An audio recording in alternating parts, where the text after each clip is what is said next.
This episode of Moist Meter brought to you by GODSLAP. Issue 3 is out right now at godslapbook.com. You can find links below in the description. Go check it out. Initiating moisture.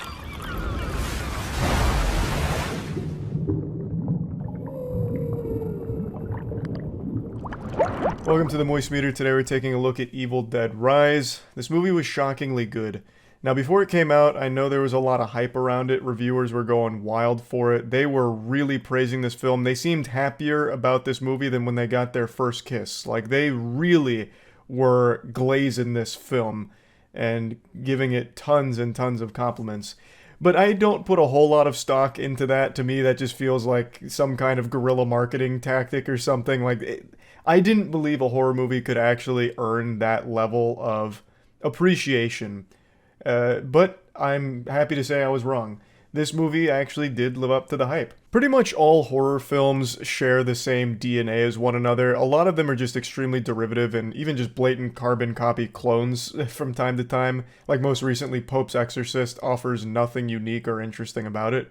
Evil Dead does have a lot of the standard horror movie tropes, but it's actually really self-aware in the way that it uses it, and even subverts expectations far more frequently than I thought would even be possible in a horror film. I watch like every horror movie that comes out. I think they are always entertaining and usually very stinky, but in a fun, bad way.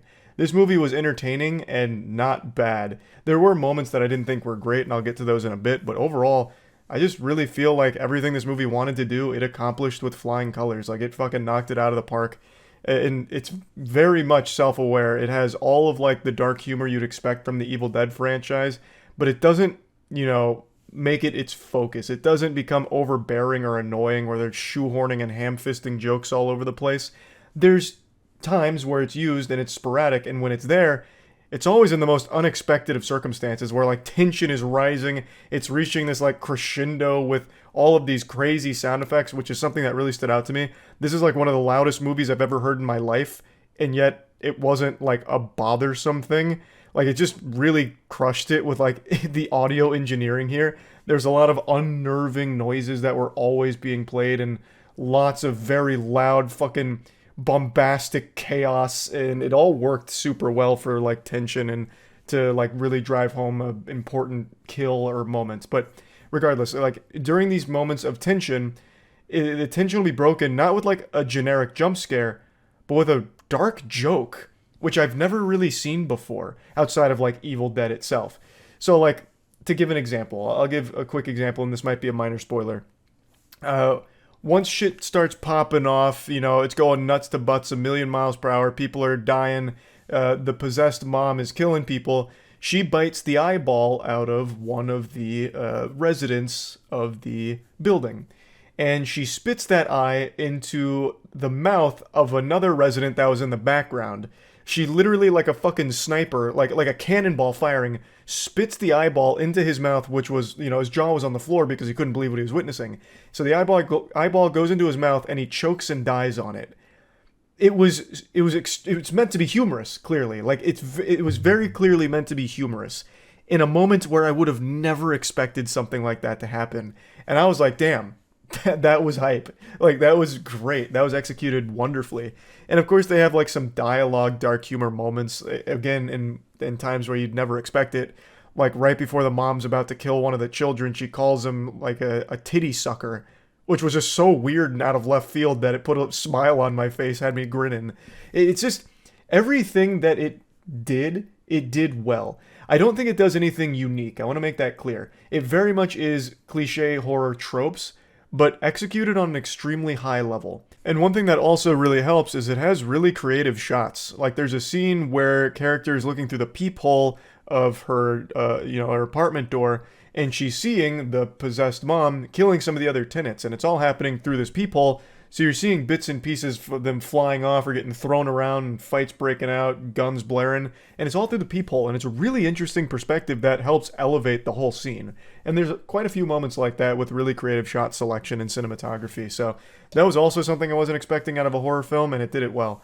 Really, I enjoyed it a lot. It gets so creative in general. Like I said, it uses the tropes, but it gets so creative with it. You know there's going to be a lot of kills. Nobody is safe in the film. But the way they kill off those characters are really innovative.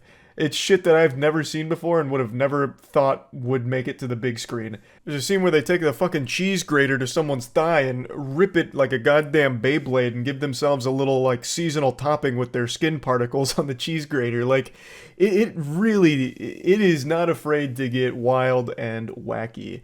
And while the tone of the film overall is very serious, it does have those self-aware moments, which is a nice breath of fresh air. I very much appreciate that because it's a horror film. There's going to be goofy cheese camp to it, 100%, and it embraces that fact. There's just really not a lot I didn't like about it, except the ending. This isn't going to be spoilers. I'm going to try to avoid that as much as possible. I feel like everything it was doing well up until the ending, they threw out within the last, 15-20 minutes. Then it becomes, very painful, generic horror schlock.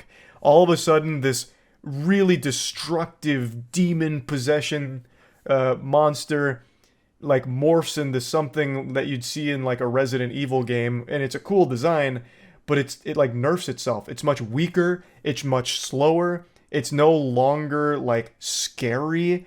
Now it's instead of hiding in the shadows and busting out to fuck shit up, now it's just slowly walking towards them, and it's not menacing anymore, and the characters are armed so they can fight back. It becomes almost like a throwaway boss battle in a video game. So it's no longer tense. It's no longer unnerving. It's just kind of weak. I feel like they kind of floundered a bit on the ending. But everything up until then I thought was fantastic. Oh, also, one more, I guess, minor complaint. There is just some very stupid decisions that I can't get into that the characters make that are just fucking silly. Really silly. It would be too deep into spoilers to go over them, but just know there are a couple things the characters don't even think to try that I feel would have been a very strong alternative as opposed to locking themselves in their apartment or the means at which they try to escape. I feel like they had other options that they didn't explore. But it's aside from that, it's not that big of a deal. It's really not. The movie was very fun. I enjoyed it. I thought they did a great job. Plugging Evil Dead Rise into the moist meter, I'm just going to give this a nice 85%. It's just an overall good movie and a good time. So yeah, that's really about it. So yep, as most of you know, we started our own comic book series called GODSLAP.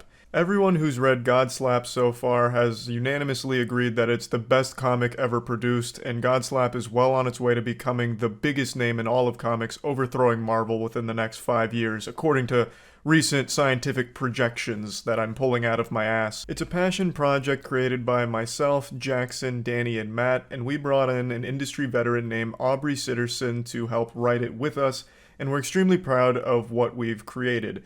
Issue 1 and 2 are already out, and Issue 3 came out today, as of right now. Issue 3 is available at GODSLAPbook.com, and per usual, this is the standard cover, but we also have 2 limited edition variants, which will only exist until they're sold out, and they'll never be reprinted. So they're available at GODSLAPbook.com.